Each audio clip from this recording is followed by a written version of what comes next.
Yes people, good morning, good evening, good afternoon. उम्मीद करता हूँ आप भी अच्छे होंगे, मैं बता दूँ मैं भी अच्छा हूँ। सो फ्यूचर सीएस, उम्मीद करता हूँ कि आज आपका पेपर बहुत अच्छा गया होगा। एंड मेरी दुआ आप लोगों के साथ है कि आप सब के सब इसी अटेम्प्ट में सीए बने। जो इस वीडियो को लाइक करेगा वो तो गारंटी सीए बने अगेन। सो एज यूजुअल आज 14/5/2024 हमारा आईआईटी का पेपर बहुत अच्छा हुआ। बहुत अच्छा इन द सेंस कि पेपर ना ज़्यादा बहुत ईजी था ना बहुत ज़्यादा हार्ड था, डिफिकल्ट था, लेकिन एक एवरेज पेपर या फिर बिलो एवरेज कह सकते हो। सारे कॉन्सेप्ट्स जो आपने रट रखे थे वही थे, लेटेस्ट अमेंडमेंट्स पूछ रखे थे इन लोगों ने। सो आई डोंट थिंक कि आज आपको कोई ज़्यादा दिक्कत आई होगी। इसलिए मेरी दुआ अगेन आपके साथ है कि आप जो है इसी अटेम्प्ट में सीए बनो। अपने पास देखो, जिस घड़ी का अपने को इंतज़ार था वो घड़ी आ चुकी है, विच मीन्स आईबीएस का पेपर हमारा परसों है। आईबीएस का पेपर अपना परसों है और मैं आपको बताने जा रहा हूँ कि मेरी स्ट्रेटजी क्या है। देखो, मैं आपको एक सिंपल सी बात बताता हूँ। मैं ये नहीं कहूँगा कि आप ये पढ़ो वो पढ़ो, इतना कर लो उतना कर लो। मैं कहता हूँ कि चिल मारो यार। चिल इन द सेंस कि जो मैं करने वाला हूँ ना वो बता रहा हूँ आपको। मैं बेसिकली आप ये वीडियो रिकॉर्ड करने के बाद करूँगा, उसके बाद खाना खाऊंगा, खाना खाते खाते वेब सीरीज़ देखूंगा। वेब सीरीज़ कौन सी देखूंगा बताऊँ? मर्डर इन माहिम देखना आप जाके यूट्यूब, सॉरी जियो सिनेमा पे लेटेस्ट आई है। हाँ, क्या थ्रिलर मूवी है भाई। देखो, आईबीएस है, कोई ज़्यादा दिमाग लगाने की आपको ज़रूरत है नहीं। मैं आपको बता दूँ सब कुछ आपके पास है। अब देखो, होगा ये कि आप ये कहोगे कि यार ये पढ़ लेता हूँ वो पढ़ लेता हूँ, ऐसा कर लेता हूँ वैसा कर लेता हूँ, कुछ नहीं होने वाला, घंटा ही कुछ नहीं होने वाला। सीधी सी बात ये कि जितने मैंने अभी तक 5 पेपर देखे हैं ना, मुझे एक बात समझ में आ गई है कि आईसीआई बेचारी बहुत अच्छी इंस्टीट्यूट है। वो कहीं से कुछ नहीं पूछती, अपना जो मॉड्यूल है सब कुछ उसमें से पूछती है। तो मुझे भी नहीं लगता कि भाई आईसीआई की जो केस स्टडीज आएंगी बहुत ज़्यादा टिपिकल आने वाली है आईबीएस के अंदर। बहुत आसान आएगी। एक दरख्वास्त करूंगा आपसे, सारी की सारी आईसीआई मेट लेके जाना, सारी की सारी आईसीआई मेट लेके ही जाना, प्लीज़ प्लीज़ प्लीज़। मैं सारी आईसीआई मेट लेके जा रहा हूँ, सारे कॉन्सेप्ट नोट लेके जा रहा हूँ। हो सकेगा तो क्वेश्चन बैंक भी उठा के ले जाऊंगा मैं। ठीक है, मैं पढ़ाई लिखाई कुछ नहीं करने वाला, आज एकदम चिल मारूंगा। कल बैठ के मैं लॉ का इंडेक्स देखूंगा, कॉस्टिंग का इंडेक्स देखूंगा। अगर कुछ पढ़ने की जरूरत नहीं भाई, कुछ भी मत पढ़ो यार, कुछ भी मत पढ़ो। क्या करोगे पढ़ के यार, सब कुछ आपके सामने है। अच्छा, बाकी 5 सब्जेक्ट्स आपके पास आपने पढ़ रखे हैं, तो इसमें ज़्यादा दिमाग मत लगाना कि भाई नोट्स भी पढ़ लेता हूँ ये पढ़ लेता हूँ। कुछ नहीं करो, चिल मारो। आज भी चिल मारो, कल भी चिल मारना। अब सवाल ये आता है कि भाई हम क्या क्या मटेरियल कैरी करें। तो मैंने आपको बताया आई से मेट तो लेके जाना। अच्छा, मैंने एक जो है रजत सर की कॉम्पेक्ट उठाया था आईबीएस का, उसके अंदर करीबन 50-60 केस स्टडीज़ है। वो मैं उसके क्या करूँगा, उन केस स्टडीज़ को खोलूँगा, उनके जो डिस्क्रिप्टिव क्वेश्चन हैं उनको देख लूँगा। ठीक है, उन डिस्क्रिप्टिव क्वेश्चन को देख के, और जो आईसीएन ने लेटेस्ट 15-20 केस स्टडी डाली थी, ठीक है, वो भी उसके अंदर ही है। तो मैं उन क्वेश्चंस को देखने वाला हूँ कल बैठ के। बस questions in the sense question को पढ़ूंगा, उसको सॉल्व नहीं करूँगा। अच्छा, इसका मेरा पर्पस ये है कि है ना, परसों जब मैं एग्जाम दूंगा, ठीक है, तो कोई क्वेश्चन मुझे ऐसा मिला कि भाई ये क्वेश्चन तो सिमिलर है किसी केस स्टडी का, तो मैं क्या करूँगा, उस केस स्टडी को रेफर करूँगा। देखो, आईसी इतना बेवकूफ़ नहीं है कि कोई भी है ना आपकी केस स्टडी कॉपी पेस्ट करके दे देगा। बहुत रेयर रेयर केसेस ऐसे होंगे जहाँ पर ना कोई केस स्टडी कॉपी पेस्ट आ जाएगी। तो इतना दिमाग मत लगाओ यार कि रोहित छिपर की बुक उठा लेता हूँ, इस फलाने की बुक उठा लेता हूँ, इस ढिंगरे की बुक उठा लेता हूँ, इसमें 100 केस स्टडीज है, इसमें 200 केस स्टडीज है। मैं तो आपको एक सजेशन देता हूँ कि भाई जितना समय आप केस स्टडी को ढूंढने में लगाओगे ना, उतना समय आप दिमाग लगाना कि भाई ये पूछ कहाँ से रहा है, आप डायरेक्ट पूछ लोगे। डायरेक्ट आप जो है क्वेश्चन को पकड़ पाओगे। मैं आपको बताता हूँ, मैंने जो क्वेश्चन पेपर कर रखे हैं मल्टी डिसिप्लिनरी के, ठीक है, मल्टी डिसिप्लिनरी के क्वेश्चन को करने के बाद मुझे एक चीज़ समझ में आई थी कि भाई आपकी जो ये केस स्टडीज़ की बुक है ना, इससे कुछ घंटा ही फायदा नहीं होने वाला। आपको जो है दिमाग लगाना पड़ेगा कि भाई ये आईसीएमएट में कहाँ पर है। अगर आपको इतना पता चल गया तो आप डायरेक्ट आईसीएमएट में चले जाओगे। अच्छा, आईसीए बेचारी इतनी अच्छी है कि जो अपना ये मल्टी डिसिप्लिनरी का पेपर होता था ना, इसमें डिस्क्रिप्टिव में बहुत ज़्यादा घुमाती भी नहीं थी। सिंपल सिंपल क्वेश्चन कि भाई ट्रांसफर प्राइसिंग में आर्म लेंथ प्राइस अपन निकालते हैं, उसके फैक्टर्स बताओ, ये लो 1 2 3 4 5। लीज क्या होता है, उसके क्लासिफिकेशन क्या होता है, उसका एक्सप्लेन कर दो। भाई 116 खोल लो, 116 के लिए आपको बेयर एक्ट में घुसना पड़ेगा। तब आइए केस स्टडीज के चक्कर में पढ़ो ही मत यार। सच बता रहा हूँ आपको, कुछ फायदा नहीं होने वाला। जितना दिमाग आप जो है ना केस स्टडी को ढूंढने में लगाओगे ना कि भाई कौन सी केस स्टडी कहाँ पर है ये, उतना दिमाग आपका आप ना अगर आईसीएमएट में लगा दोगे ना कि भाई ये क्वेश्चन कहाँ से पूछा हुआ, तो आपको फटाफट आंसर मिल जाएगा। तो देखो, मेरा टारगेट एक ही है कि भाई मैं कोई फालतू केस स्टडीज नहीं करने वाला। जितनी मैंने कर ली इन द सेंस कि मैंने रजिस्टर की बुक मंगाई थी, उसके अंदर अगर आपने भी कर रखी होगी तो उसमें 50 केस स्टडी दे रखी है। 50 में से 15-20 तो वही है जो आईसीएन अपनी साइट पे दे रखी है। उसके अलावा उनने और 10-15 केस स्टडी नई डाल रखी थी, नई इन द सेंस कोई घुमा फिरा के पहले की दी होगी।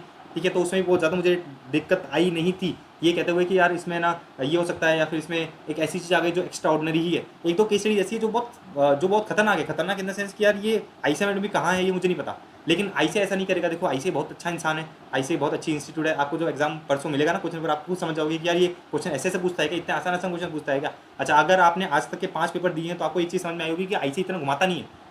आपने कोई भी इलस्ट्रेशन, कोई भी एमसीक्यू या फिर कोई भी क्वेश्चन ऐसा ना देखा होगा जिसमें आईसीए ने बहुत ज़्यादा घुमा रखा होगा। भाई ठीक है, वन पॉइंट से दूसरे पॉइंट पे वो दूसरे डायरेक्ट कान पकड़ लिए होंगे, लेकिन वो बहुत ज़्यादा स्पाइरल करके घुमाएगा नहीं। तो आईबीएस में तो और नहीं करेगा वो, बिकॉज आईबीएस में आपको भी पता है कि भाई पूरा केस स्टडी बेस्ड है, 4 केस स्टडी आएगी, इतनी बड़ी बड़ी बच्चे परेशान होंगे। तो आईसीए बोलेगा यार हम चाहते हैं कि आप सीए बनो, हम आपको फेल करना नहीं चाहते, लेकिन अगर आप खुद फेल होना चाहते हो तो आ जाओ यार।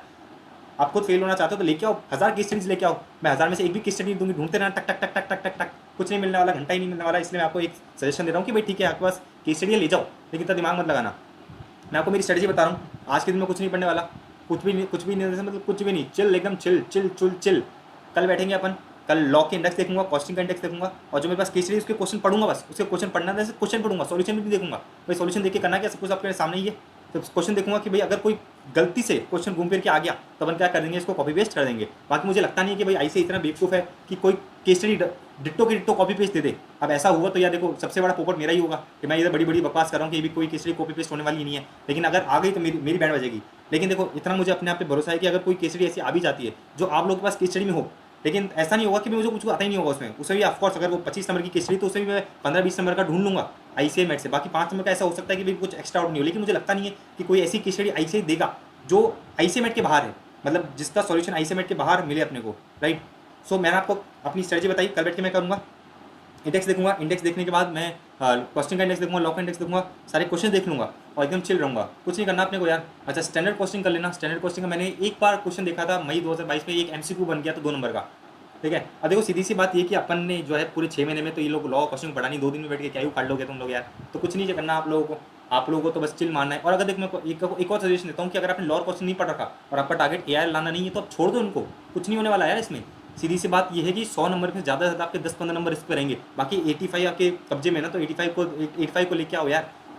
सो अगर आपने लॉर कॉस्टिक को नहीं करा तो फालतू मैराथन देखने मत बैठ जाना कि यार अपन तो मैराथन देखें। भाई क्या कर लोगे मैराथन देखे, आज तक तो आपने मैराथन देखे नहीं, एक दिन एग्जाम के एक दिन पहले बैठ के मैराथन देखोगे तो क्या समझ में आ जाएगा आपको, तो कुछ ही नहीं आना।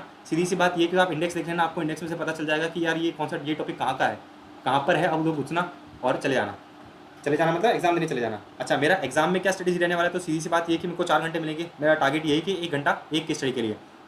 सबसे पहले मैं क्या करूँगा, 10 मिनट दूंगा, तालीनता से 10 मिनट बैठ के मैं पहले डिस्क्रिप्टिव क्वेश्चन पढ़ूंगा, ठीक है। मतलब 15 मिनट आपको टाइम मिलता है ना, तो 15 मिनट आपको कुछ नहीं करना, आपको बस डिस्क्रिप्टिव क्वेश्चन को पढ़ने के भाई ये डिस्क्रिप्टिव क्वेश्चन का है। डिस्क्रिप्टिव क्वेश्चन बहुत बड़ा बनाते नहीं, 2-3 लाइन के डिस्क्रिप्टिव क्वेश्चन होते हैं, उसको पढ़ना कि भाई ये वाला डिस्क्रिप्टिव है, ये वाला डिस्क्रिप्टिव है, ये वाला डिस्क्रिप्टिव है। इसमें कोशिश ये करना कि जो कॉस्टिंग का डिस्क्रिप्टिव आया ना उसको छोड़ देना, बिकॉज कॉस्टिंग अपने कर नहीं रखी है। मेरा टारगेट ये रहेगा कि मैं कॉस्टिंग और लॉ को छोड़ूंगा कि भाई जितना हो सके कॉस्टिंग और लॉ से दूर भागूंगा। लेकिन अगर मेरे पास ऑप्शन नहीं रहेगा तो फिर मैं उसके पास आऊँगा। तो सबसे पहला काम आपको ये करना है कि जो आपके 5 केस स्टडी मिलेगी आपको, मैं लैग कर रहा हूँ क्या, मैं लैग कर रहा हूँ क्या, नहीं लैग नहीं कर रहा, ठीक है ओके। तो मैंने क्या कहा कि मैं डिस्क्रिप्टिव क्वेश्चन को पढ़ के ये देखूंगा कि मुझे कौन से क्वेश्चन करने हैं। MCQ मत पढ़ना, सबसे पहले आप डिस्क्रिप्टिव क्वेश्चन पढ़ लेना, आपको पता चल जाएगा कि भाई ये वाले क्वेश्चन मुझे करने के, एक क्वेश्चन कौन सा छोड़ना है मुझे समझ में आ जाएगा। फिर उसके बाद जब क्वेश्चन करने बैठोगे तो आपके पास तरीका ये होना चाहिए कि MCQ पढ़ लो पहले कि भाई MCQ पूछ क्या रहा है, तब जब आप केस स्टडी करोगे ना तो आपको पता चल जाएगा कि भाई ये MCQ का आंसर क्या है। तो कभी ऐसा मत करना कि भाई पहले केस स्टडी पढ़ ली फिर MCQ पढ़ रहे हो, फिर वापस केस स्टडी ढूंढ रहे हो। सबसे पहले आप जो है ऊपर से फटाफट MCQ पढ़ लो कि भाई MCQ में पूछना क्या रहता है, ताकि जब केस स्टडी पढ़ोगे ना तो आपको क्लिक हो जाएगा कि भाई इस तरह का कोई MCQ है तो अपन को आंसर उधर जाना है, मतलब आंसर देने के लिए उधर जाना पड़ेगा, ठीक है। तो आपको कुछ नहीं करना, आपको जो है 1 घंटे में से 10 मिनट देने हैं। 10 मिनट में आपको पूरी केस स्टडी पढ़ लेनी है, 10 से 15 मिनट में पूरी केस स्टडी पढ़ लेनी है, डिस्क्रिप्टिव पढ़ लेना है, और उसके बाद अपने पास 45 मिनट बचेंगे, ठीक है। तो सबसे पहले आपको समझ में आ जाएगी बात कि अगर मैंने कोई डिस्क्रिप्टिव क्वेश्चन पढ़ा और मैंने केस स्टडी जो मेरे पास एक्यूमुलेटेड है, क्या कोई क्वेश्चन डिस्क्रिप्टिव क्वेश्चन उससे रिलेट करता है, क्या नहीं करता, तो फिर केस स्टडी देखने की जरूरत ही नहीं है। आपको डायरेक्ट ICA मैट में कूदना कि भाई ये क्वेश्चन मुझे ICA मैट में कहाँ मिलेगा, समझ रहे हो बात। तो आपको करीबन 45 मिनट मिलेंगे। 45 मिनट में आपका जो डिस्क्रिप्टिव है, कम से कम मेरे को लगता है कि यार 10 नंबर का तो अपने MCQ आएंगे, बाकी 15 नंबर का डिस्क्रिप्टिव होगा, 5-6 जो भी है, 5-5-5 या फिर जो भी वो जिस भी तरह से दे देगा, 6-4-4 जो भी है, तो ज़्यादा बड़ा होगा नहीं वो ऑफकोर्स। तो आपके पास टारगेट यही रहना चाहिए कि भाई जो आपका 45 मिनट बच गया, 45 मिनट में से कम 20 से 25 मिनट आप डिस्क्रिप्टिव देना और 20 मिनट जो है आप 5 MCQ देना। बहुत है यार, मतलब एक केस स्टडी के लिए आप जो है 1 घंटे ज़्यादा अफोर्ड नहीं करोगे। अच्छा, मैं आपको एक सीक्रेट बताता हूँ कि भाई मेरा जो अभी तक एग्जाम का टारगेट रहता था ना, वो ये रहता था कि भाई मेरे पास एग्जाम में 180 मिनट नहीं है, मेरे पास एग्जाम में 180 - 20 160 मिनट रहते हैं। अब इसमें मैं करता क्या हूँ कि मैं एक क्वेश्चन को देता हूँ 25 मिनट, तो अगर 25 से करोगे तो आता है ये 125 प्लस आप 30 मिनट निकाल लो MCQ के लिए, तो कितना हो जाता है 155। तो 155 और 160 मिनट अपने आप को देता हूँ, मतलब हर एग्जाम में मैं 20 मिनट का मार्जिन लेके चलता ही हूँ कि भाई ये जो 20 मिनट है मेरे पास है ही नहीं। तो इससे मेरा होता ये है कि मैं जो हर पेपर है ना, वो पेपर में करीबन 20 मिनट पहले कर देता हूँ। तो आपको भी ये कोशिश करनी है कि IBS में आप टारगेट तो दोगे 1 घंटे का, लेकिन आपको ज़्यादा दिमाग लगाना नहीं है। आपको ये सोचना है कि भाई मेरे पास एक केस स्टडी को निकले 50 मिनट है, 50 मिनट में से आपने 10 से 15 मिनट अपने केस स्टडी को तालीनता से पढ़ा, उसके बाद 20 मिनट आपने लगाए किसमें, आपने 20 मिनट डिस्क्रिप्टिव में लगा लो और 10 से 15 मिनट आप लगा लो MCQ में। ज़्यादा दिमाग लगानी, एक्शन कर सको तो मैक्सिमम इसको 1 घंटा एक्शन करना, ठीक है। आपको कुछ फालतू पढ़ने की जरूरत नहीं है, ये 1.5 दिन अपने को एकदम चिल मारने के लिए मिले, एकदम चिल मारो। बस आप ये देख लेना कि भाई कौन कौन से टॉपिक्स कहाँ पर है, मतलब आपको ये समझ में आना चाहिए कि भाई अगर कोई क्वेश्चन आया है तो आपको पता होना चाहिए कि कहाँ पे मिलेगा। आपको कंसेप्ट नोट्स लेके जाना चाहते हो ले जाओ, लेकिन मैं आपको अगेन सजेस्ट करूँगा कि भाई ICA मैट भी लेके जाना, बिकॉज जो वो क्वेश्चन पूछता है और जो सॉल्यूशन देता है वो ICA मैट से कॉपी पेस्ट डालता है। मैंने देखे ना, मल्टी डिसिप्लिन के पेपर देखे मैंने, उसमें जो आंसर होता है ना वो ICA मैट का डिट्टो कॉपी पेस्ट आ जाता है। तो आपको कुछ नहीं करना, ICA मैट भी लेके जाना, आपकी कॉन्सेप्ट नोट ले जाना, आपके पास जो केस स्टडी वो ले जाना, लेकिन मैं अगेन देखो ये सजेस्ट नहीं करूँगा कि भाई आप में 1 घंटे में से आधा घंटा बैठ के तो आप पहले केस स्टडी छाट रहे हो कि भाई मैं ये करूँ, ये केस स्टडी है क्या नहीं है, है कि नहीं है, कि नहीं, आपको पता होना चाहिए। तो इसलिए आपका उसका तरीका ये है कि आपका जो भी केस स्टडी है ना, कल बैठ के बस उसके क्वेश्चन देख लेना, मतलब डिस्क्रिप्टिव क्वेश्चन देख लोगे ना, आपको पता चल जाएगा कि भाई ये केस स्टडी ये किससे रिलेटेड है। और अगर कल एग्जाम में बैठ के अगर आपने वही क्वेश्चन आपको मिलेगा तो समझ में आएगा कि भाई ये केस स्टडी थी क्या, फिर उस केस स्टडी को ढूंढना। तो ज़्यादा टाइम एग्जाम में बैठ के केस स्टडी ढूंढने में मत लगाना। आपका जो भी केस स्टडी है उसको कल के क्वेश्चंस पढ़ लेना जैसे मैं पढ़ने वाला हूँ, और अपना जो परसों टाइम होगा उसमें अपन सिर्फ आईसीएमएट को फोकस करेंगे, आईसीएमएट में आंसर कहाँ मिलेगा वो ढूंढने की कोशिश करेंगे। देखो एग्जाम तो पहली बार मेरा भी है ऑफकोर्स, लेकिन मैं इतना पता नहीं कॉन्फिडेंट क्यों हूँ, क्योंकि मुझे पता है कि आईसीए ने जो 5 पेपर दिए ना वो 5 पर एवरेज या बिलो एवरेज दिए। तो सीधी सी बात ये कि आईबीएस ऐसा नहीं होगा कि भाई एकदम डिफिकल्ट दे दे, भाई बर्बाद हो जाएंगे बच्चे। तो आईबीएस उनको भी पता है कि यार सबका मिक्सचर है, तो सबको यार इतना ज़्यादा टिपिकल दे नहीं सकती आईसीआई। तो आईसीआई जो है इसका लेवल भी एवरेज से बहुत ही कम रखेगी। तो एकदम चिल मारो, एकदम चिल मारो और आराम से आज जो है खाओ पियो मस्ती करो, ठीक है। बहुत ज़्यादा दिमाग लगाना मत कि यार ये भी केसरी ले लूँ वो भी केसरी ले लूँगा। मैंने देखा यार रोहित छिपर की जो केसरी उसमें 1500 पेज वाला, भाई साहब 1500 पेज का करूँगा क्या मैं। अब मुझे लगता नहीं है कि देखो ऐसे कोई कॉपी पेस्ट केसरी दे देगा। अब देखो हो सकता है कि भाई पिछले कुछ अटैम्प्ट में कभी ये घूम फिर के 1-2 केसरी रिपीट हो गई हो, ऐसा नहीं होता भाई साहब। ऐसे इतनी बेवकूफ़ नहीं है कोई केसरी घुमा के दे दे, ऐसे जो है नई केसरी बनाएगी।